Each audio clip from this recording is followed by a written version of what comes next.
شهر رمضان الذي أنزل فيه القرآن. أعوذ بالله من الشيطان الرجيم.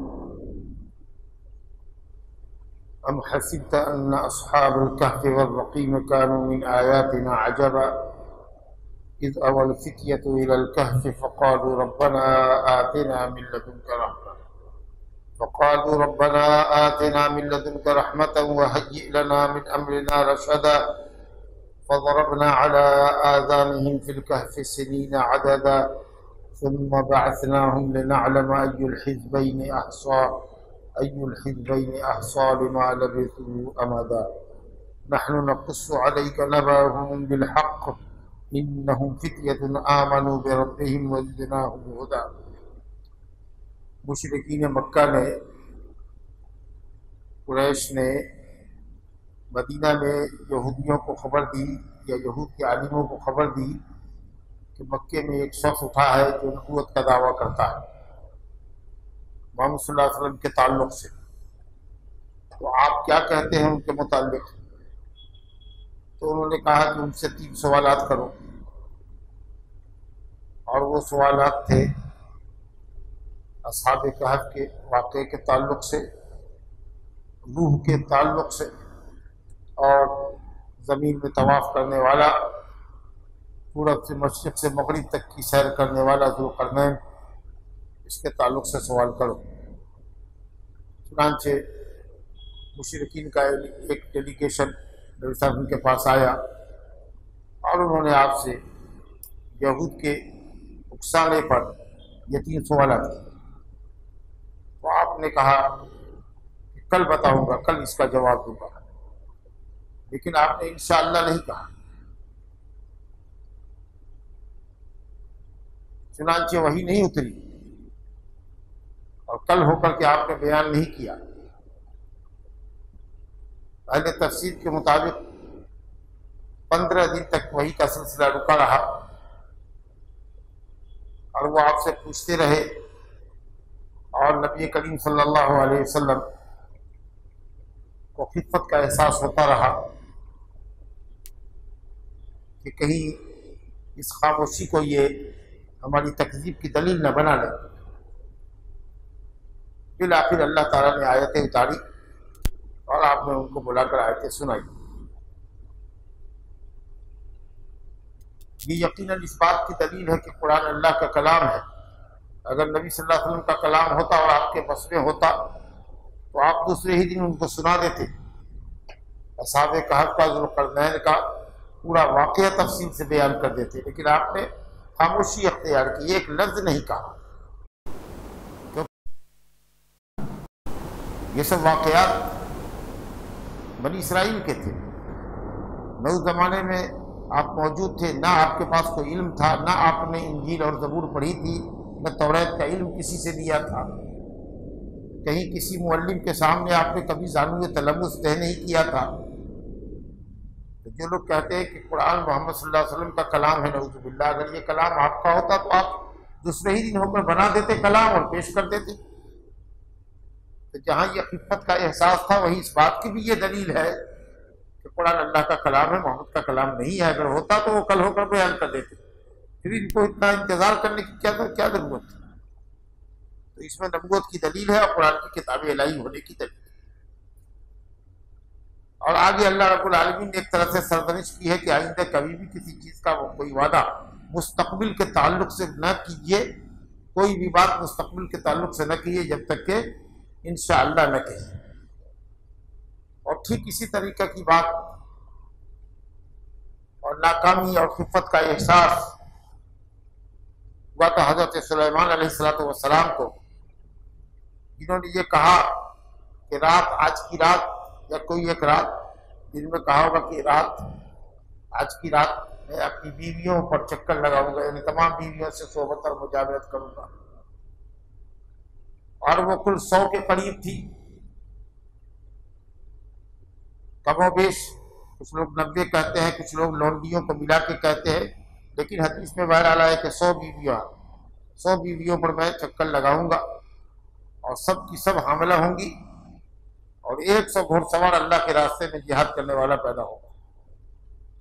لیکن انشاءاللہ نہیں کہا، بھول گئے، یا کسی نے جو بغل میں تھا، چاہے وہ فرشتہ رہا ہو یا کوئی درباری رہا ہو آپ کے ساتھ چلنے والا، اس نے کہا بھی کہ انشاءاللہ کہیے، لیکن کسی دھن میں رہے ہوں گے، انشاءاللہ نہیں کہا۔ نتیجہ یہ ہوا کہ گئے تو تمام بیویوں کے پاس، 100 بیوی کے پاس گئے۔ تو یہ حضرات انبیاء کرام کو کتنی قوت اللہ تعالیٰ دیتا ہے، جن سے قوت بھی ان کے اندر کتنی زیادہ ہوتی ہے، لیکن کوئی بھی حاملہ نہیں، صرف ایک حاملہ ہوئی، اور وہ بھی جب بچہ جنا اس نے تو ایک پاؤں اور ایک ہاتھ اس کے پاس تھا ہی نہیں۔ یہی وہ فتنہ ہے جس کا ذکر اللہ نے کہا ہے کہ ہم نے سلیمان کو فتنے میں ڈالا، وَلَقَدْ فَتَنَّا سُلَيْمَانَ وَأَلْقَيْنَا عَلَىٰ كُرْسِيِّهِ جَسَدًا، وہ مرا ہوا بچہ نکلا، وہ بھی کرسی پہ ڈال دیا گیا، لیجیے آپ کا بچہ۔ تو بہرحال اس کی بڑی اہمیت ہے کہ آگے کا مستقبل کا کوئی بھی وعدہ کسی سے کوئی کرے تو انشاءاللہ کے ساتھ اس کو اللہ کی مشیت کے ساتھ معلق ہے۔ بہرحال اب واقعے کی اصل پہ آئیے۔ ظاہر ہے کہ جن لوگوں نے آپ سے ذوالقرنین کا یا اصحاب کہف کا واقعہ پوچھا تھا، وہ یہی سمجھ رہے تھے کہ چونکہ یہ بڑا عجیب و غریب واقعہ ہے، اپنی نوعیت کا ایک عجیب و غریب واقعہ ہے، محیر العقول واقعہ ہے، باعث حیرت و استعجاب ہے، تو اللہ رب العالمین نے اس بات کی تو نفی نہیں کی ہے کہ وہ حیرت و استعجاب کا واقعہ نہیں ہے، لیکن اس سے بڑی حیرت انگیز چیزیں بھی اللہ رب العالمین نے پیدا کی ہیں، اور ان حیرت انگیز چیزوں کے سامنے ان کی کوئی حیثیت نہیں ہے۔ یا اللہ رب العالمین جس نے محیر العقول چیزوں کو پیدا کیا ہے، جس میں انسان کی عقل کو کھو کے رہ جائے، اللہ کی قدرت کے سامنے یہ اصحاب کہف کا واقعہ کوئی اہمیت نہیں رکھتا۔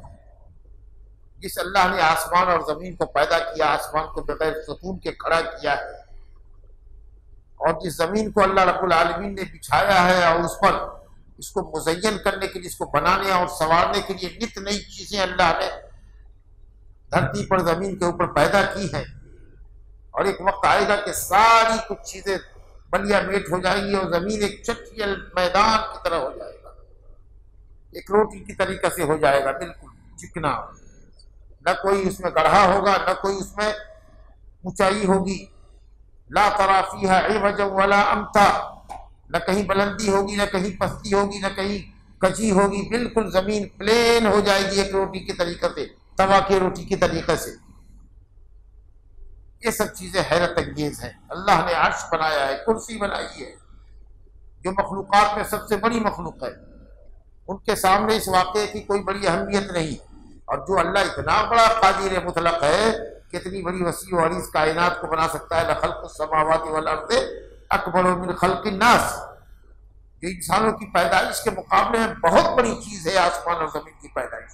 کئی جگہ اللہ تعالیٰ نے اس بات کو فرمایا، اَأَنْتُمْ أَشَدُّ خَلْقًا أَمِ السَّمَاءُ بَنَاهَا رَفَعَ سَمْكَهَا فَسَوَّاهَا وَأَغْطَشَ لَيْلَهَا وَأَخْرَجَ ضُحَاهَا وَالْأَرْضَ بَعْدَ ذَلِكَ دَحَاهَا أَخْرَجَ مِنْهَا مَاءَهَا وَمَرْعَاهَا وَالْجِبَالَ أَرْسَاهَا مَتَاعًا لَكُمْ وَلِأَنْعَامِكُمْ۔ اللہ پوری تفصیل جو رب العالمین نے سورہ نازعات میں بیان کی ہے، اس کے سامنے تو اس کی کوئی حیثیت نہیں۔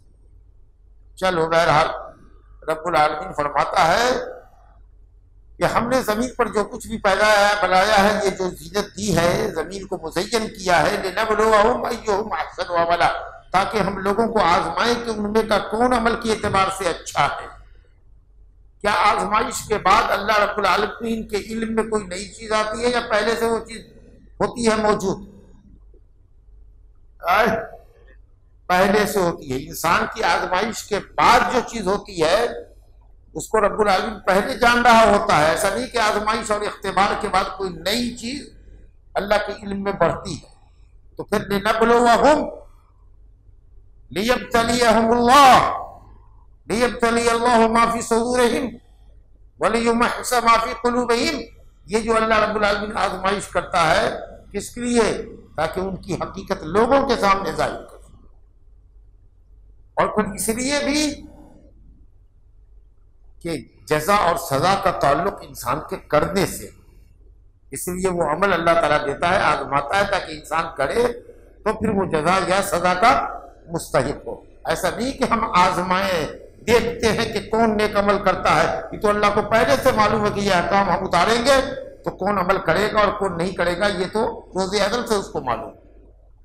تو یہ دوسروں کو بتانے کے لیے اور جنانے کے لیے اللہ رب العالمین اس کی حقیقت لوگوں پر ظاہر کرنے کے لیے آزمائش میں اللہ مبتلا کرتا ہے یا آزماتا ہے کہ عمل کے اعتبار سے اچھا کون ہے، اور اچھا عمل، احسن عمل کا مطلب اخلاص کے ساتھ اور سنت کی پیروی، شریعت کی پیروی کے ساتھ کس کا عمل ہے، وہی عمل احسن عمل ہے جو اخلاص پر مبنی ہو اور سنت کے ساتھ جڑا ہوا ہو، قرآن و سنت کے مطابق۔ الحمدللہ۔ وَإِنَّا لَجَاعِلُونَ مَا عَلَيْهَا صَعِيدًا جوڑوگا، اور یہ جتنی زینت تم دیکھ رہے ہو، پہاڑ، جھرنے، آبشار، سمندر، دریا، جو بھی کچھ اونچا نیچا دیکھ رہے ہو، سب کو اللہ رب العالمین قیامت کے دن جب پہلا سور پھونکا جائے گا ایک دم چٹیل میدان کر دے گا، برابر۔ یہ ونڈرفل چیز ہے۔ اس کے بعد اللہ تعالیٰ ام حسبتا، کیا آپ نے یہ سمجھا ہے، کیا یہ گمان کر رکھا ہے کہ اصحاب کہف اور رقیم کا واقعہ یا اصحاب کہف اور رقیم کانوا من آیاتنا عجبا، وہ ہماری نشانیوں میں بڑی تعجب کی چیز ہے؟ کیا آپ نے ایسا سمجھا ہے؟ ارے بہت زیادہ تعجب کی چیز نہیں ہے، اللہ کی قدرت کے سامنے کچھ بھی نہیں ہے۔ اللہ نے تو اپنی قدرت سے اس سے بڑی بڑی مخلوقات کو پیدا کیا ہے، اور بڑے بڑے عجیب محیر العقول واقعات اللہ نے بیان کیے ہیں۔ یہ اصحاب الکہف اور رقیم، یہ دو لفظ آیا، اصحاب الکہف اور رقیم، یہ دونوں کیا دو ہیں یا ایک ہی ہیں؟ تو صحیح پڑھیے کہ یہ دونوں ایک ہی ہیں۔ رقیم مانے مرقوم، رقیم مانے مرقوم، لکھا ہوا، جن کے نام، جن کے نسب، جن کا ملک، جن کی دعوت، جن کی چیزیں، جن کی تفصیلات تختی پر لکھی ہوئی ہے، جن کی تفصیلات لکھی ہوئی ہیں۔ اب وہ چاہے سونے کی تختی پر لکھی ہو کہ پتھر کی تختی پر لکھی ہو، وہ اصحاب الرقیم کہلائے جن کی تفصیلات لکھی ہوئی ہیں۔ اور کہف کہتے ہیں پہاڑ کے اندر جو سوراخ ہوتا ہے اس کو کہتے ہیں، اگر وہ بہت کشادہ ہے، بڑا ہے، تو اس کو کہتے ہیں کہ کہف، اور چھوٹا ہوتا ہے تو اس کو کہتے ہیں غار۔ لیکن کچھ لوگ کہتے ہیں کہ جو پہاڑ میں غار ہے وہی کہف ہے۔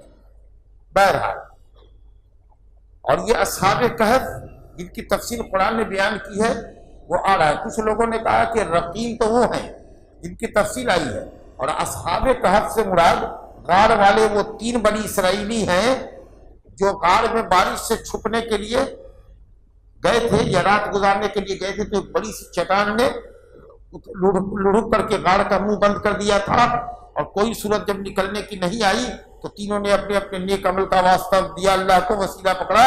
ایک ماں باپ کا انتہائی خدمت گزار تھا، دوسرا عفیف اور پاک دامن انسان تھا جو برائی پر قادر ہونے کے باوجود جس نے برائی نہیں کی اللہ کے خوف سے، اور تیسرا شخص تھا جس نے مزدور کو مزدوری پہ رکھا تھا، اور اس کی مزدوری کو جب مزدور نے لینے سے انکار کر دیا تو کاروبار میں شامل کر کے اس کے لیے بہت گایوں کا اور نوکروں کا ایک لمبا سلسلہ تیار کر کے رکھا اور اس کے حوالے کیا۔ تو کچھ لوگ کہتے ہیں کہ یہ اصحاب الکہف جو ہیں وہی 3 اسرائیلی ہیں جنہوں نے غار میں پناہ لی تھی اور غار کا منہ بند ہو گیا تھا، جیسا کہ تفصیل آئی ہے صحیحین میں، صحیح بخاری شریف میں حضرت عبداللہ بن عمر رضی اللہ عنہ کی حدیث ہے، ایسا بولتے ہیں۔ اور رقیم جو ہیں یہ وہ ہیں جن کی تفصیل آئی ہے، لیکن جو سیاق و سباق اللہ تعالیٰ نے بیان کیا، جو بیان نیچے آ رہا ہے، وہ ان 3 اسرائیلیوں سے اس کا کوئی تعلق دکھتا نہیں ہے، جو ماں باپ کا اطاعت گزار تھا اور عفیف آدمی تھا اور مستاجر تھا جس نے عجیب رکھا تھا۔ تو بہرحال اللہ تعالیٰ فرماتا ہے، اجمال میں بتاتا ہے، از اول فکیت، از جب بھی آئے قرآن مجید میں جہاں بھی ہم نے بتایا ہے کہ وہاں پر فعل محذوف ہوتا ہے، یاد کیجئے، اذکر، یاد کیجئے اس وقت کو جبکہ فتیہ فتح کی جمع ہے، فتیہ فتح کی جمع ہے، اور جمع 2 طرح کا ہوتا ہے، ایک جمع قلت ہوتی ہے، ایک جمع کثرت ہوتی ہے۔ تو یہ جمع مکسر ہے اور جمع قلت ہے، اس کا اطلاق 3 سے 10 پر ہوتا ہے۔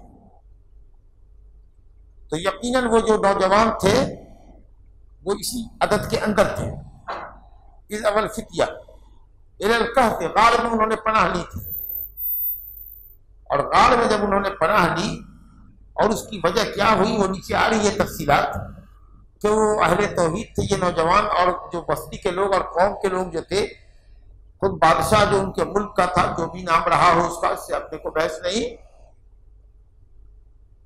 اور کب یہ واقعہ ہوا ایگزیکٹلی اس سب کی تفصیلات قرآن مجید میں نہیں آئی ہے، اور حدیث میں بھی کچھ نہیں آیا سوائے اس کے کہ جو قرآن میں ہے، اس سے زیادہ کچھ نہیں آیا ہے۔ جو بھی واقعات ہیں سب اسرائیلی روایات ہیں۔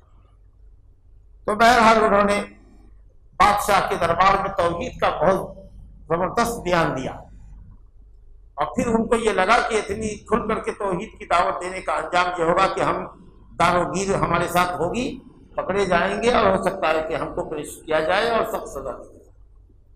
عجب نہیں کہ سولی پہ لٹکا دیا جائے، پتھروں سے مار مار کے علاج کر دیا جائے۔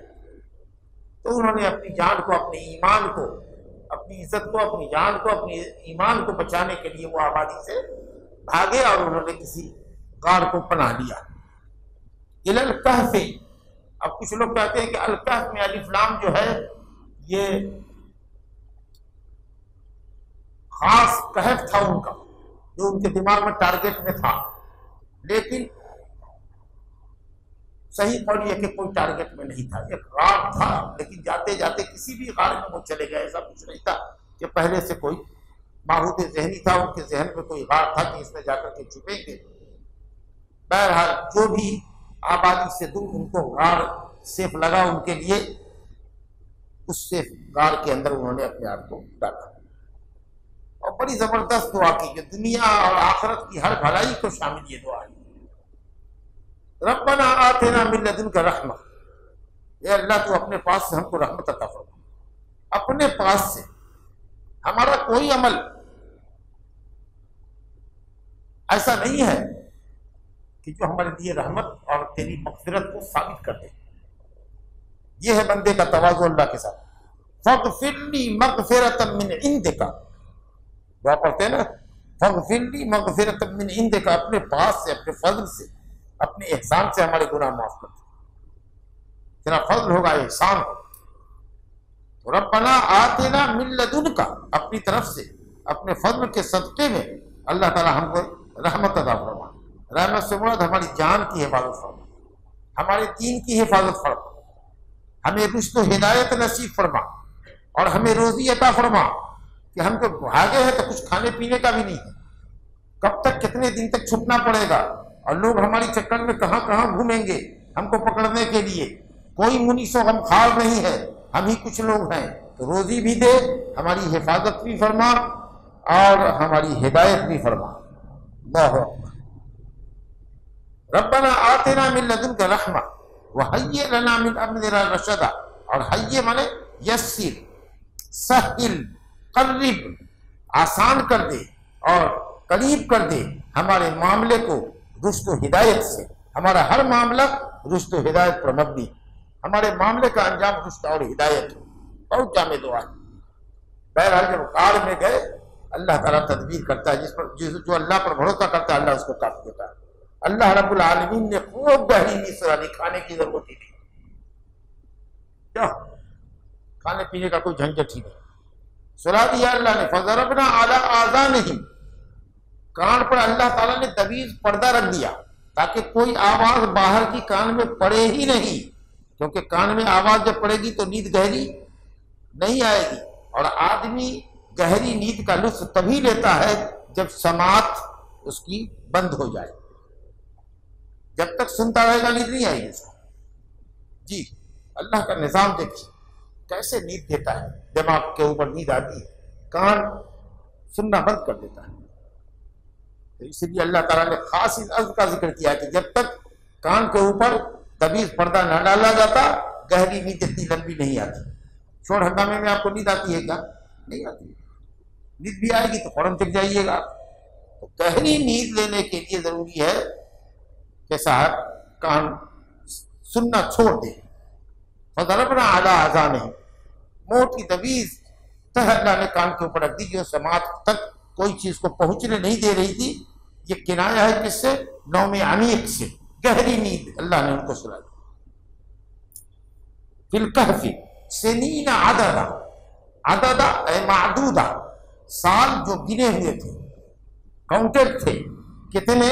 ان کا ذکر آئے گا 309 سال، 309 سال تک اللہ نے ان کو سلایا۔ اللہ ثم بعثناہم، پھر ہم نے ان کو جگایا، اٹھایا، نیند سے بیدار کیا، لنعلم ای الحزبین احصی لما لبثوا امدا، تاکہ ہم جانیں، یعنی دنیا کو جنائیں، وہ تو جان ہی رہا ہے، ابھی جواب دیا نا اس کا،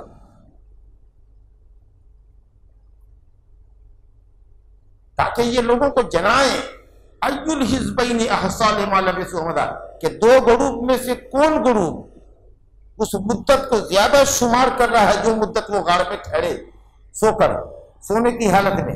یہ دو گروپ کون ہے اس کا قرآن نے ذکر نہیں کیا، مفسرین میں اچھا خاصا اختلاف ہے، کہا کہ ایک گروپ تو یہ سونے والوں کا تھا اور دوسرا گروپ شہر کے لوگوں کا تھا، سمجھا کہ نہیں، کتنے سال پہلے گئے تھے یہ لوگ، سمجھا کہ نہیں، اور یہ گروپ کا تھا۔ کچھ لوگ کہتے ہیں کہ مومنین و کافرین کا تھا، الگ الگ لوگوں کے اندازے تھے، لیکن قرآن کے سیاق اور سباق سے آگے جو بیان آیا ہے وہ یہ کہ وہ دو گروپ انہی میں کیا تھا۔ جب وہ سو کر کے جگے تو ان کے درمیان اختلاف ہوا۔ اصل میں یہ بحث اس لیے چلی کہ اس میں بڑی قدرت تھی اللہ رب العالمین کی، وہ یہ دکھانا چاہتا تھا کہ رب العالمین اس بات پر قادر ہے کہ وہ اپنے بندوں کو 900-300 سال تک بھی سلا سکتا ہے بغیر بھوک اور پیاس کے، اور پھر ان کو دوبارہ جگا سکتا ہے۔ گویا اس طرح سے وہ احیاء موتیٰ پر قادر ہے، مردوں کو زندہ کرنے پر قادر ہے، اور قیام ساعت پر، قیامت قائم کرنے پر وہ قادر ہے۔ اس لیے اللہ رب العالمین نے اس بات کو لنعلم، لام جو ہے غایت کا، تاکہ ہم جان لیں، یہ دنیا کو جنا دیں، دنیا کے علم میں یہ بات آ جائے۔ یہ بہت اہم اس میں نقطہ تھا جس کے پیش نظر یہ بحث چھڑی لوگوں میں۔ نحن نقص علیک نبأہم بالحق، اب اللہ تعالیٰ کہتا ہے کہ اب ہم اصحاب کہف کا واقعہ اب تفصیل سے بیان کرتے ہیں۔ اب تک جو تھا وہ اجمال تھا، اب یہاں سے تفصیل۔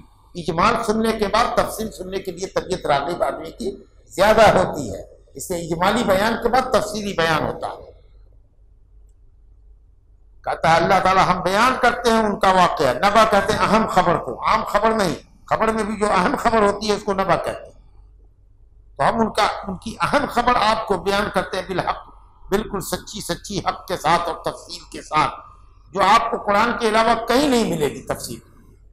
انہم فتیۃ، ابھی بتایا نا کہ وہ فتیہ تھے، کم لوگ تھے، آمنوا بربہم، جو اپنے رب پر ایمان لائے تھے، اور جو رب پر ایمان لاتا ہے، ایمان یقین، ایسا ایمان جو انسان کے اندر تقوی، طہارت اور اطاعت الہی پیدا کرتا ہو، تو اللہ رب العالمین اطاعت کی برکت سے اس کی ہدایت میں اور اضافہ فرماتا ہے۔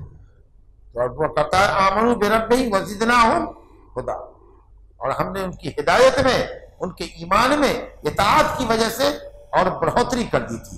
اسی سے معلوم ہوا کہ ان بندوں کے ایمان میں زیادتی ہوتی ہے اعمال صالحہ کی وجہ سے، اور اعمال سیئہ کی کثرت ہو یا اعمال صالحہ کی قلت ہو تو انسان کے ایمان میں کمی ہوتی ہے۔ جب قرآن مجید اترتا تھا وَإِذَا مَا أُنزِلَتْ سُورَةٌ نَظَرَ بَعْضُهُمْ إِلَىٰ بَعْضٍ کیا أَيُّكُمْ زَادَتْهُ هَٰذِهِ ایمانا، اس کے ایمان میں اضافہ ہو، فَأَمَّا الَّذِينَ آمَنُوا فَزَادَتْهُمْ إِيمَانًا وَعَلَىٰ رَبِّهِمْ يَتَوَكَّلُونَ وَأَمَّا الَّذِينَ فِي قُلُوبِهِمْ مَرَضٌ فَزَادَتْهُمْ رِجْسًا إِلَىٰ رِجْسِهِمْ۔ اللہ، تو ایمان والوں کے ایمان میں اضافہ ہوتا ہے، اعمال صالحہ سے ایمان میں اضافہ ہوتا ہے، اور اعمال سیئہ سے ایمان میں کمی ہوتی ہے۔ اس لیے صحابہ کرام آپس میں کہتے تھے، حضرت معاذ بن جبل اپنے ساتھیوں کو کہتے تھے اجلس بنا نؤمن ساعۃ، تھوڑی دیر بیٹھ جاؤ، ہم اپنے ایمان میں اضافہ کر لیں، یعنی ذکر و اذکار کر لو، کچھ سنت پڑھ لو، کچھ قرآن کی تلاوت کر لو، کچھ واضح بیان کر لو تاکہ ایمان میں اضافہ ہو۔ تو یہ اہل سنت والجماعت کا عقیدہ ہے کہ ایمان بڑھتا ہے اور ایمان گھٹتا ہے، ایمان اطاعت سے بڑھتا ہے اور معصیت سے گھٹتا ہے۔ اس میں قرآن مجید میں بہت کثرت سے آیتیں زادتہم ایمانا وعلی ربہم یتوکلون، بہت کھلی آیتیں ہیں الحمدللہ۔ وربطنا علی قلوبہم، اللہ نے ان کے ایمان میں اضافہ فرمایا اور ان کے دلوں کو اللہ نے مضبوط کر دیا۔ اور اہل و عیال کی مفارقت پر، ماں باپ کی جدائی پر، گھر وطن کی جدائی پر اللہ تعالیٰ نے ان کو صبر عطا فرمایا۔ یہ بہت ضروری تھا، کیونکہ سب کو چھوڑ کر کے بھاگنا یہ اس وقت تک نہیں ہوگا جب تک کہ ایمان اور یقین اس سچائی پر پکا نہ ہو جس کی طرف تم نے دعوت دی۔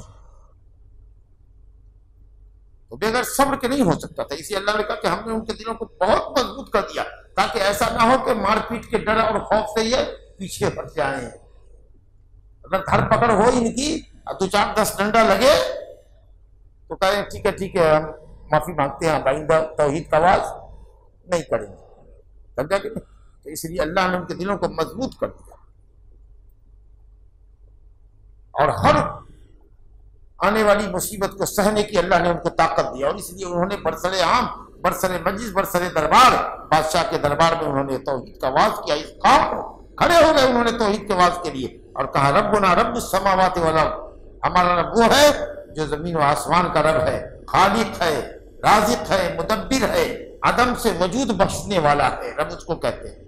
یہ تو توحید ربوبیت ہے، اور اس کے بعد کہا لن ندعو من دونہ الہا، ہم اس کے علاوہ کسی اور کو معبود کی حیثیت سے پکار نہیں سکتے، وہی ایک ہمارا معبود ہے۔ دعائے سوال کو بھی کہتے ہیں اور دعائے عبادت کو بھی کرتے ہیں، جو عبادت کرتے ہیں وہ بھی دعا، اور یہ جو مانگتے ہیں چاہے ہاتھ پسار کے ہو یا ہاتھ گرا کے ہو، اللہ اللہ جو کرتے ہیں ربنا ربنا، وہ دعائے سوال ہوا۔ تو یہ بھی سوال اللہ سے، اور عبادت بھی دعائے عبادت بھی اللہ سے۔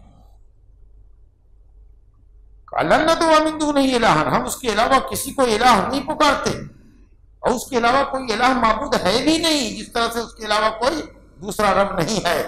اگر ہم اس کے علاوہ کسی دوسرے کو الہ مان لیں لقد قلنا اذا شططا، تو شطط کہتے تجاوز حد کو، یہ بات حق و صواب سے بہت دور ہے کہ خالق کائنات وہ ہے، رازق کائنات وہ ہے، مدبر کائنات وہ ہے، ہمارا پیدا کرنے والا وہ ہے، اور اس کے علاوہ دوسرے کو ہم مشکل کشا، حاجت روا، عبادت کے لائق، مستحق کے بندگی سمجھیں، اس سے بڑھ کر کے ظلم اور زیادتی اور تجاوز حد کچھ بھی نہیں ہو سکتا۔ اس کا مطلب یہ کہ جو بھی اللہ کے علاوہ کسی دوسرے کو پکارتا ہے، حقیقت یہ ہے کہ وہ ظلم کی ایک دم آخری حد کو بھی پار کر دیتا ہے۔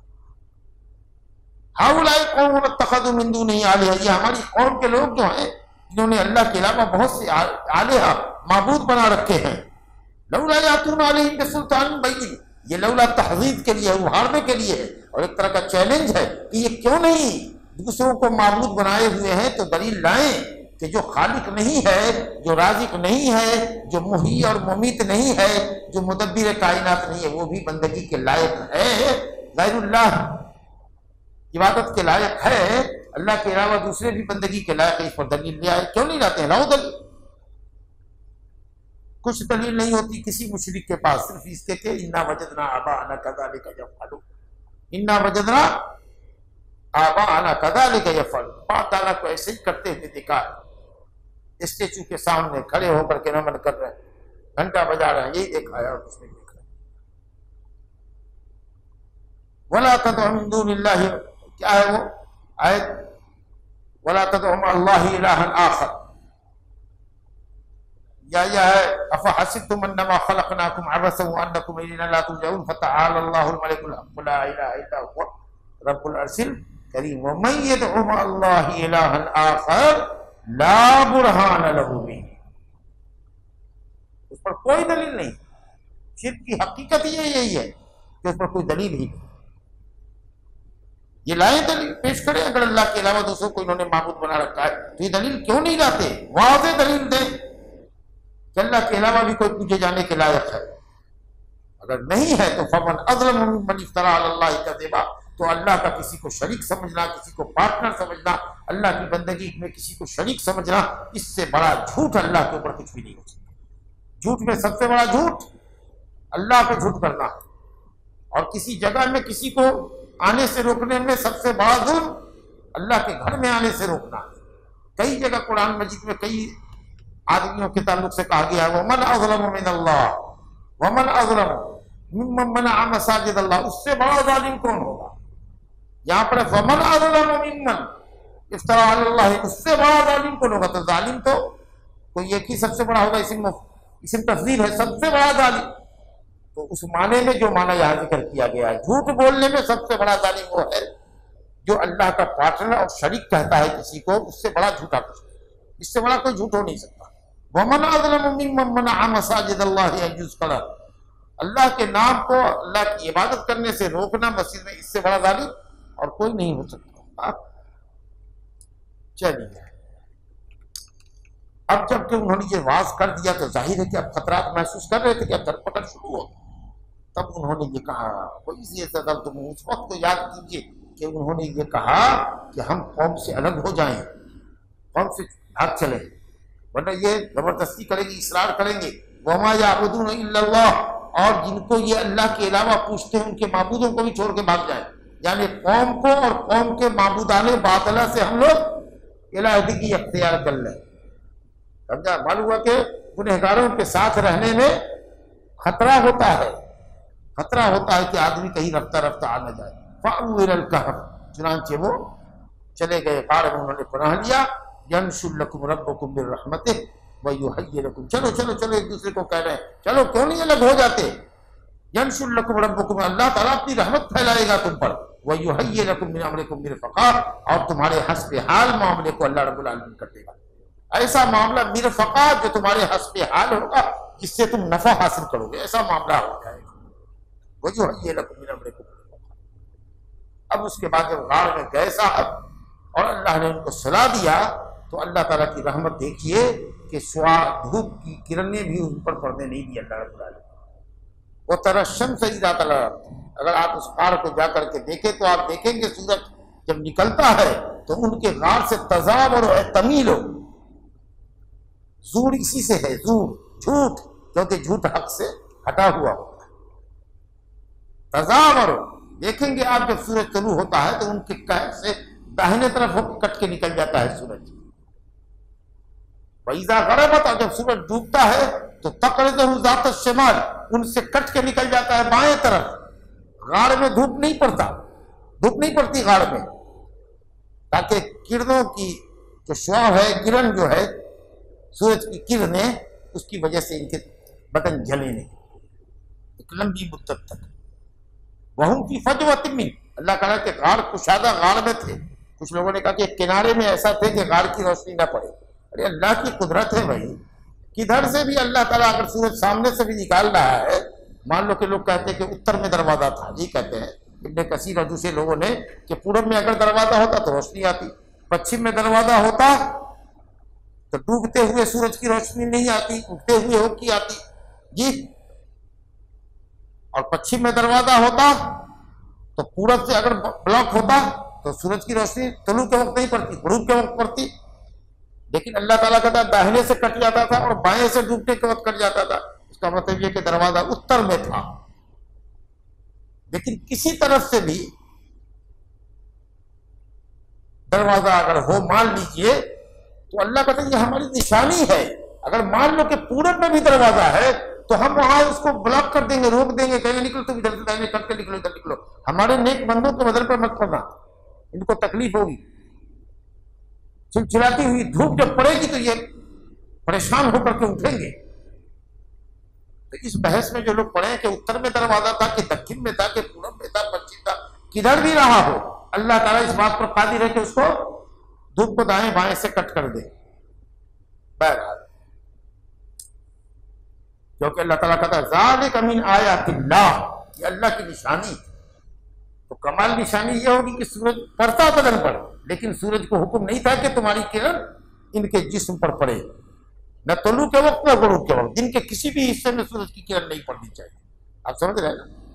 اور آپ کہہ رہے ہیں ایک کونے میں، ایک زاویہ میں تھے، کسی کنارے میں نہیں۔ وَهُمْ فِي فَجْوَةٍ مِّنْهُ، غار کے بالکل کشادہ حصے میں سب تھے، ہٹ ہٹ کر کے سب لوگ سوئے ہوئے تھے۔ تو کسی طرف بھی رہا ہوگا اللہ قادر مطلق سورج کی شعاع کو ان سے گزار دیتا تھا، طلوع کے وقت داہنے طرف سے کٹ کے نکل جاتا تھا، بائیں طرف کٹ کے نکل جاتا تھا۔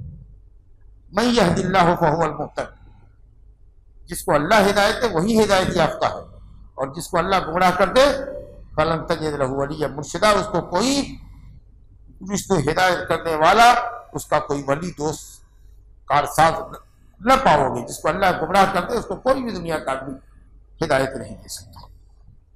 اب اللہ نے سلایا، اس کے بعد جو کیفیت ہے وہ دیکھیے. وَتَحْسَبُهُمْ أَيْقَاظًا، آپ گمان کرتے کہ وہ جگے ہوئے ہیں حالانکہ وہ لوگ سوئے ہوئے تھے.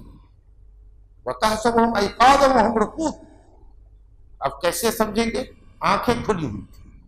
آنکھیں کھلی ہوئی ہو تو دیکھنے والا دیکھے گا آنکھ کھلی ہوئی ہے، کیونکہ سوچنے والا سوتا ہے تو آنکھ بند کر کے سوتا ہے. اللہ رب العالمین نے نیند تو غالب کر دیا، کان پر تو پردہ ڈال دیا، دماغ ان کا سو گیا، آنکھ کھلی رہی، آنکھ چلتی رہی، تاکہ آنکھ حرکت کرتی رہے اور آنکھ خراب نہ ہو.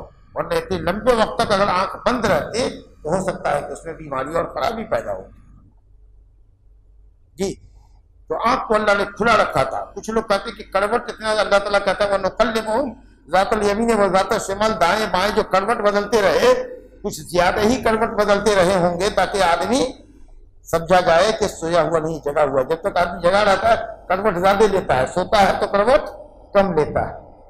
سمجھا؟ تو کہتے ہیں کہ وَتَحْسَبُهُمْ أَيْقَاظًا وَهُمْ رُقُودٌ وَنُقَلِّبُهُمْ ذَاتَ الْيَمِينِ وَذَاتَ الشِّمَالِ، دائیں بائیں بدلواتے رہے، کروٹ بدلواتے رہے ان کو. سمجھا کہ نہیں؟ تو کروٹ سونا چاہیے کیسے؟ کروٹ دائیں یا بائیں کروٹ سونا چاہیے. نبی صلی اللہ علیہ وسلم دائیں کروٹ سوتے تھے اور گال کے نیچے داہنے ہاتھ کو رکھ کے سوتے تھے. تو دائیں کروٹ ہو بائیں کروٹ ہو، آدمی چت سوئے، پیٹ کے بل نہ سوئے، بس سونے کی یہ کیفیت. اب چاہے پاؤں پچھم ہو کہ پاؤں پورب ہو، اب سرہانہ ادھر ہے پیتانہ ادھر ہے، یا سرہانہ ادھر ہے قبلے کی طرف پاؤں ہے، کوئی حرج نہیں ہے، کہیں کوئی ممانعت نہیں ہے. صرف استنجا نہ کرو، پیشاب پخانے میں قبلے کی طرف رخ کر کے نہ بیٹھو اور اس کی طرف پشت نہ کرو، اور نماز کے اندر قبلے کی دیوار پہ نہ تھوکو، حرام کے درجے میں ہے. اور اسی طریقے سے نماز کے باہر بھی قبلے کی طرف نہ تھوکو، احترام للقبلہ. بس باقی پاؤں پسارنے میں کوئی حرج نہیں ہے، اور سرہانہ بھی لینے میں، پیتانہ بنانے میں بھی قبلے کو کوئی حرج نہیں ہے. لا الہ الا اللہ.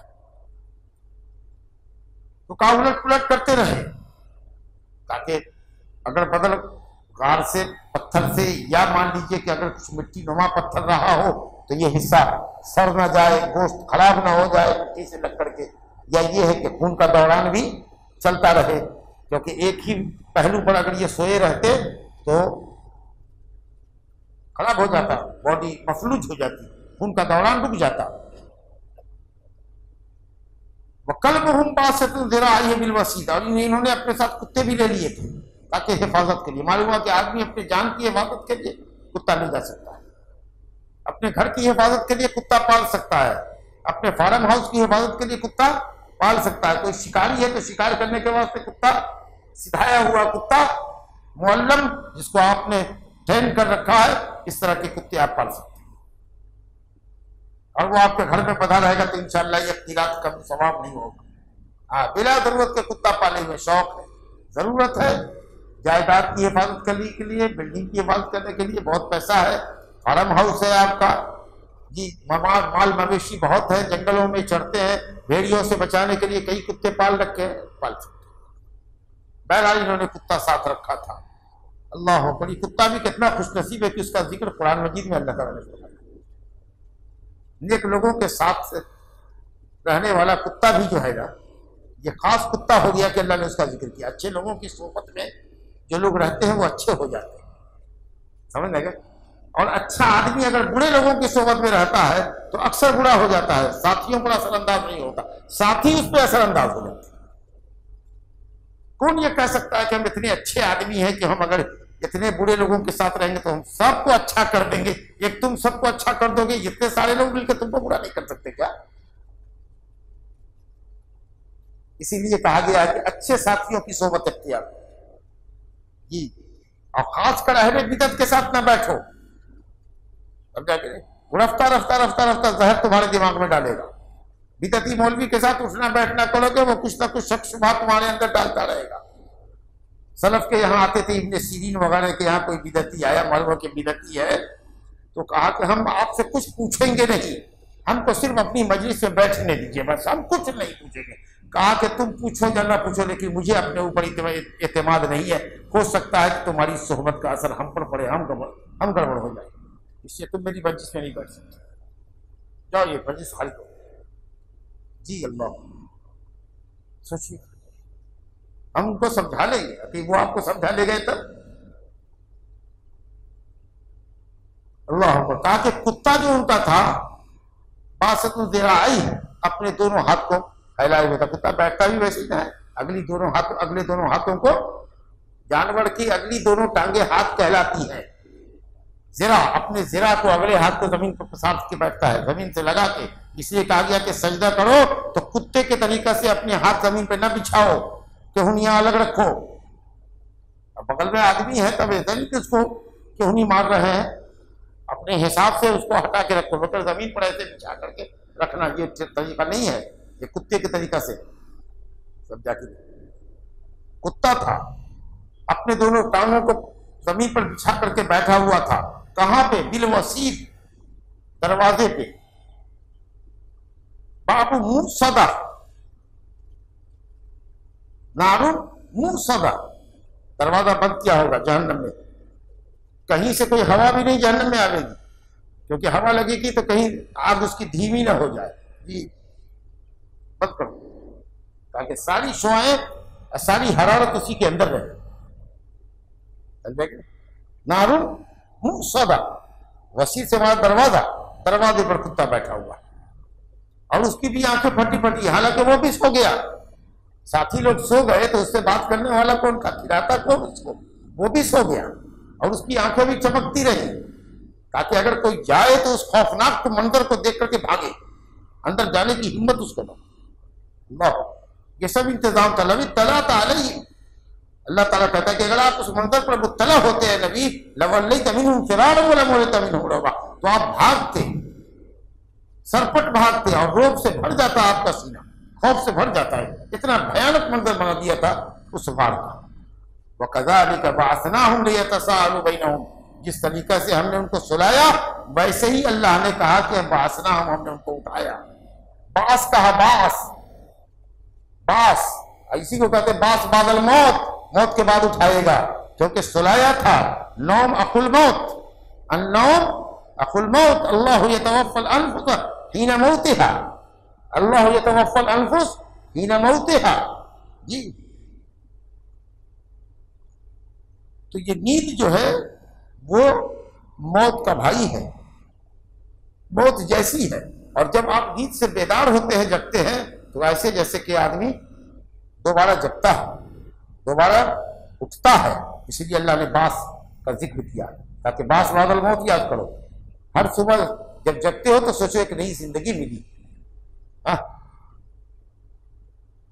وَكَذَلِكَ بَعَثْنَاهُمْ لِيَتَسَاءَلُوا بَيْنَهُمْ، اب وہ جو ای الحزبین تھا، دو گروپ لڑ رہے تھے، کتنا ٹھہرے، اب یہ دیکھیے یہاں یہ عقدہ کھل گیا، لِيَتَسَاءَلُوا بَيْنَهُمْ، تاکہ یہ لوگ آپس میں ایک دوسرے سے پوچھیں کیا کتنی دیر سوئے، تو اگر صبح میں گئے ہوں گے، غار میں سوئے ہوں گے، 4 بجے 5 بجے کے وقت میں اٹھے ہوں گے تو کہا ہوگا کہ ایک دن سوئے ہوں گے یا آدھا دن سوئے ہوں گے، 10 بجے 9 بجے غار میں گھسے تھے، ابھی 4 بج رہا ہے، 5 بج رہا ہے، یا چلو اگر بہت تھکے باندھے ڈرے مارے بھاگے رہے ہوں گے تو 1.5 دن سوئے ہوں گے، یومن او بعض یوم، اللہ۔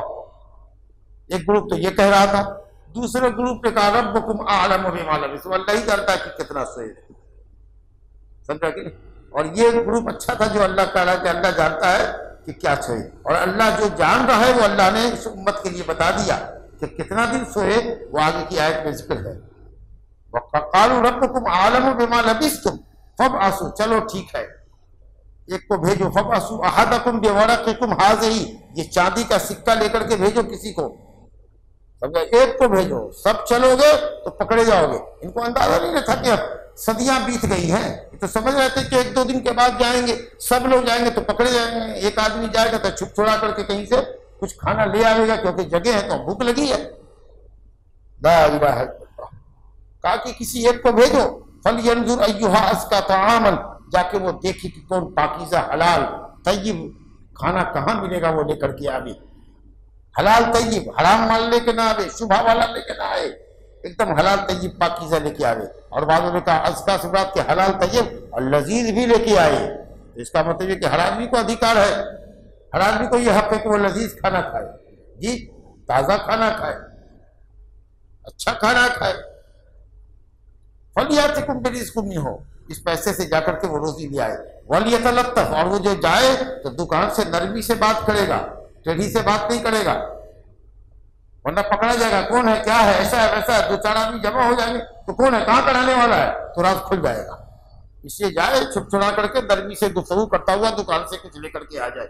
وَلَا يُشْعِرَنَّ بِكُمْ أَحَدًا، اور اس ہوشیاری سے جائے کہ کسی کو ہم لوگ خبر بھی اور بھنک بھی نہ لگنے دیں، کیونکہ اگر وہ ہم پر غالب آ گئے اور پکڑے گئے، ہم لوگ یہ سمجھ رہے تھے کہ ابھی جلد کا معاملہ ہے، کل پرسوں کا معاملہ ہے، تو ہمیں رجم کر دیں گے یا زبردستی ہمیں ہماری ملت میں، اپنی ملت میں پلٹا لیں گے، کافر ملت میں، اور تب تم کبھی کامیاب نہیں ہو سکو گے۔ اگر کوئی یہ کہے آپ سے کہ مان لیجیے کہ اگر وہ پکڑے جاتے اور حکومت کافروں کی ہی رہتی اب تک، اور ڈنڈے سے مار مار کے ان کو کافر بنا دیتے، تو جو آدمی مکڑا ہوتا ہے، جس پر زبردستی کی جاتی ہے، تو وہ آدمی تو فلاح یاب ہی ہوتا ہے نا۔ یہاں تو اللہ کہہ رہا ہے کہ اگر ہم ان کی ملت میں لوٹا دیے گئے، زبردستی انہوں نے اپنے دھرم میں ہم کو واپس کر لیا، تو ہم ہرگز کامیاب نہیں ہوں گے۔ اور ادھر اللہ تعالیٰ کہتا ہے الا من اکرہ وقلبہ مطمئن بالایمان، تو کیا جواب دے گیا؟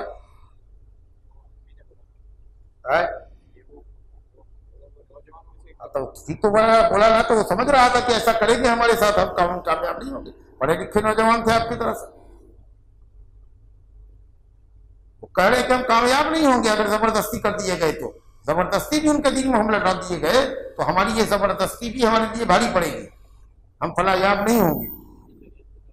بس سیدھا سا ہلکا سا جواب انہوں نے دیا، اور بالکل کلیئر جواب دے دیا کہ وہ ان کی شریعت میں رہا ہوگا کہ زور زبردستی سے بھی، ڈنڈا مار کے بھی کوئی کسی کو اگر کافر بنا دے اور وہ کافر ہوتا ہے تو وہ عند اللہ ماخوذ ہوگا۔ اس امت کے لیے اللہ رب العالمین کا خاص فضل ہے کہ اگر کوئی زور زبردستی سے کفر و شرک کا کلمہ پڑھتے پر مجبور کیا جائے، یا زور زبردستی اس کے بندوق رکھ کر کے اس کے سسرے سب، اس کے سالے سب، اس کے بیوی کے طلاق اس سے لے لیں اور کاغذ پہ دستخط کروا دیں، تو طلاق نہیں پڑے گی۔ یہ اس امت کے لیے اللہ رب العالمین کا خاص فضل ہے، سمجھا کہ یہ سیدھا جواب ہے، ایک پیج سے بالکل پاک جواب ہے۔ وَكَذَلِكَ أَعْثَرْنَا عَلَيْهِمْ، اللہ کہتا ہے کہ ہم نے جان بوجھ کر کے پکڑوا دیا اس کو، لوگوں کو، شہر کے لوگوں کو مطلع کر دیا تاکہ سمجھے لوگ یہ جو سکہ ہے یہ کب کا ہے، یہ 300 سال پہلے کی کوئی تاریخ اس میں نوٹ کی، یہ کہاں سے لائے بھائی یہ سکہ؟ برٹش کے زمانے سے بھی پہلے کا ہے، راجہ اکبر کے زمانے کا ہے، یہ کہاں سے لائے بھائی؟ تمہارے پاس کیسے پایا گیا؟ لِيَعْلَمُوا، تاکہ اس ذریعے سے لوگوں کو پتا چل جائے کہ اللہ کا وعدہ حق ہے، باس بعد الموت کا وعدہ، وَأَنَّ السَّاعَةَ آتِيَةٌ لَا رَيْبَ فِيهَا، اور قیامت آ کے رہے گی، اس میں کوئی ڈاؤٹ نہیں ہے۔ اِذْ يَتَنَازَعُونَ بَيْنَهُمْ أَمْرَهُمْ، اب لوگ آپس میں جھگڑنے لگے کہ اب کیا کریں، پھر اس کے بعد وہ مر گئے، اصحاب کہف والے مر گئے، تو اب کسی نے کہا کہ اس کے اوپر کیا کریں بھائی، کیا کریں، تو کسی نے کہا عمارت تعمیر کر دیں، سمجھا کہ نہیں؟ اللہ بہتر جانتا ہے معاملات کو، لیکن جو لوگ غالب آئے معاملے پر، جو تھے مضبوط قسم کے لوگ، دبنگ قسم کے لوگ، انہوں نے یہ کہا کہ بھائی ان پر تو مسجد بنا ڈالیں۔ یہ کون لوگ تھے غالب آنے والے؟ کون ہو سکتے ہیں؟ قبر پرست لوگ ہو سکتے ہیں نا؟ نہیں، ہم نے سوچا کہ کافر ہو سکتے ہیں، کچھ لوگوں نے کہا کہ کافر ہو سکتے ہیں، تو کافر کو کیا دلچسپی ہے کہ آپ کے قبر پر مسجد بنے کہ نہ بنے؟ تو ظاہر ہے کہ یہ وہ لوگ تھے جو انبیائی دین سے ہٹ کے تھے، جو یادگار بنانے کے لیے قبروں پر مسجدیں بناتے تھے، اور یہ ان کی شریعت میں بھی عمل ملعون تھا۔ لعن اللہ الیہود والنصارى اتخذوا قبور انبیاء مساجد، انہوں نے لعنت کا کام کیا تھا، سمجھا نا؟ اس سے دلیل پکڑتے ہیں، قبروں پر قبہ بنانے والے لوگ کہتے ہیں دیکھو تو یہ غالب آنے والے لوگ دبنگ لوگ ہوتے ہیں، عمرا ہوتے ہیں، سربراہ لوگ ہوتے ہیں، جن کے پاس علم نہیں ہوتا، یہ علماء نہیں ہے، اور پھر نبی صلی اللہ علیہ وسلم نے تو دعا فرمائی ہے، لعنت فرمائی ہے، یہ عمل لعنتی ہے، اور اسی لیے آپ نے کہا کہ آپ کی قبر باہر نہ ہو۔ اگر یہ ڈر نہ ہوتا تو لہو بڑے گا قبر ہو، آپ کی قبر پکی نہ ہوتی، آپ گھر میں مدفون نہ ہوتے۔ سیقولون ثلاثۃ الرابع، لوگ کہتے ہیں کہ 3 تھے، وہ چوتھا ان کا کتا تھا، اور کچھ لوگ کہتے ہیں کہ 5 تھے، چھٹا ان کا کتا تھا۔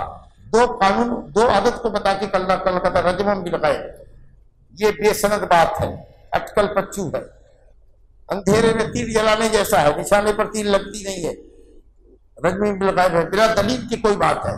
اور آگے کہتا ہے وَيَقُولُونَ، کچھ لوگ کہتے ہیں 7 ہے، وَثَامِنُهُمْ كَلْبُهُمْ، اور اس کا 8واں کتا ہے، اس کو اللہ نے رجم بالغیب نہیں کہا ہے۔ قل امر رب، کیا کہیے تو قل انما حرم، یہ ہے ربی الفواحش ما ظہر، کیا کہا ہے سورہ اعراف میں ہے کہ صاحب اللہ تعالیٰ نے یأمر بالفحشاء، ان اللہ یأمر بالفحشاء، پڑھو آیت، اتقولون علی اللہ ما، انہوں نے یہ کہا کہ ہم نے اپنے باپ دادا کو ایسا پایا ہے، اور یہ کہ ہم جو بے حیائی کر رہے ہیں اللہ تعالیٰ، اس بے حیائی کا اللہ نے حکم دیا ہے، تو اللہ نے پہلی بات پہ رد نہیں کیا کہ یہ بات تو ٹھیک ہے کہ تم اپنے باپ دادا کے دین پڑھو، یہ تو ٹھیک ہے، لیکن یہ جو کہتے ہو کہ اللہ نے بے حیائی کا حکم دیا ہے، تو قل آپ یہ کہیے ان اللہ لا یأمر بالفحشاء، اللہ فحشاء کا حکم نہیں دے رہا ہے۔ تو 2 بات ہوئی، ایک پر خاموشی اختیار کی ہے اور ایک پر اللہ نے رد کیا ہے۔ اس تھیوری کے نتیجے میں 3 اور 4 کتا تھا، اور 4 اور 5واں ان کا کتا تھا، اس پر اللہ نے رد کیا رجم بالغیب، لیکن جنہوں نے کہا کہ 7 تھے اور 8واں کتا تھا، اس کا رجم بالغیب نہیں کہا، اس لیے راجح قول یہ ہے کہ وہ 7 تھے اور 8واں ان کا کتا تھا۔ قل ربی عالم بعدتہم، مزید تاکید کے لیے اللہ تعالیٰ یہ فرما رہا ہے کہ کہیے کہ میرا رب ان کی گنتیوں کو زیادہ جانتا ہے، اور وہ گنتی یہی 7 اور 8 کی ہے، بہت کم لوگ، الا قلیل فلا تمہارے فیہم الا، اس میں بحث میں پڑھنے سے کیا فائدہ ہے؟ یہ صرف لفظی جھگڑا ہے، لفظی بحث ہے، 7 تھے 8 تھے 8 تھے، اس بحث سے کیا مل جائے گا؟ کیا نام تھا ان کے باپ کا نام کیا تھا، کہاں پیدا ہوئے تھے، کس خاندان کے تھے، کیا پتہ چلے گا؟ خضر علیہ السلام نے جس لڑکے کو مار دیا تھا، وہ لڑکا کون تھا، اس کا کیا نام رہا ہوگا، اس کے باپ کا نام کیا رہا ہوگا؟ حضرت نوح علیہ السلام نے جو کشتی بنائی تھی، اس کشتی کی لکڑی کہاں سے آئی تھی؟ ساگوان کی لکڑی تھی کہ شم کی لکڑی تھی؟ کچھ فائدہ ملنے والا ہے؟ اور اس بحث میں پڑھنے سے کوئی فائدہ ہوگا؟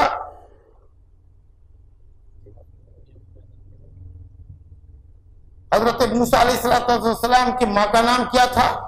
مریم کے باپ کا نام تو معلوم ہے، اس کی ماں کا کیا نام تھا؟ لوگ ایسا سوال کرتے، کیا فائدہ ملے گا اس سوائے خوش گپی کے؟ فلا تمہارے فیہم الا، صرف زبانی جنگ کی حد تک رکھو، یہ جنگ اور تکرار اور باتوں کی پکڑ دل تک نہیں آوے، ورنہ اگر دل تک بات آ جائے گی اختلاف کی تو لڑ پڑو گے، الجھ پڑو گے۔ فلا تمہارے فیہم الا میران ظاہرہ، ظاہری جھگڑا کرو زبانی حد تک بس، ولا تستفت فیہم منہم احدا، اور ان کے معاملے میں اے نبی آپ کو کسی سے پوچھنے کی ضرورت نہیں ہے۔ اور جس بنیاد پر یہ واقعہ آیا ہے، اور نبی صلی اللہ علیہ وسلم نے کہا کل بتاوے گی انشاءاللہ نہیں کہا، وہ آخر میں ذکر ہو رہا ہے ولا تقولن لشیء انی فاعل ذلک غدا الا ان یشاء اللہ۔ اگر کسی نے کہا کہ قسم اللہ کی میں کل جاؤں گا فلاں جگہ، کسی نے کہا کہ وہ کل جائے گا لنگر ہاؤس، اور انشاءاللہ اس نے نہیں کہا، سمجھا کہ نہیں، اس کے بعد کچھ دیر کے بعد کہا انشاءاللہ، تو اب یہ انشاءاللہ اگلی گفتگو سے مل کے نہیں آیا نا، تو اس قانون کی خلاف ورزی ہوئی کہ انشاءاللہ تم نے نہیں کہا۔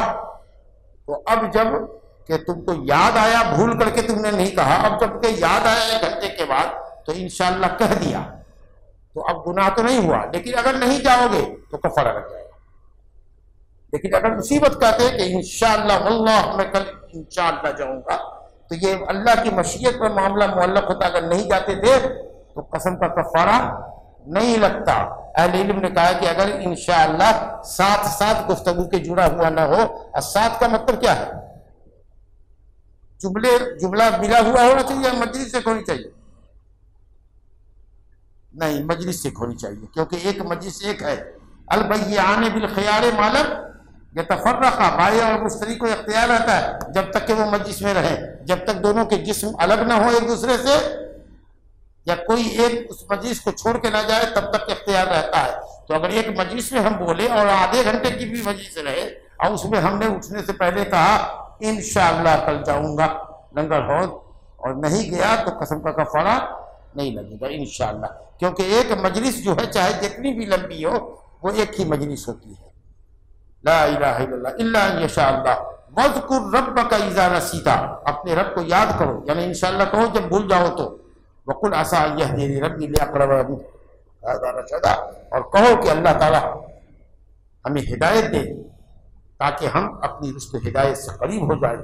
پھر اللہ تعالیٰ یہاں پر کہہ رہا ہے گفتگو ختم کرنے سے پہلے ایک دو آیت آؤ، وَلَبِثُوا فِي كَهْفِهِمْ 300 سِنِينَ وَازْدَادُوا 9، وہ لوگ غار میں رکے 300 سال اور اوپر 9، 300 اور اوپر 9۔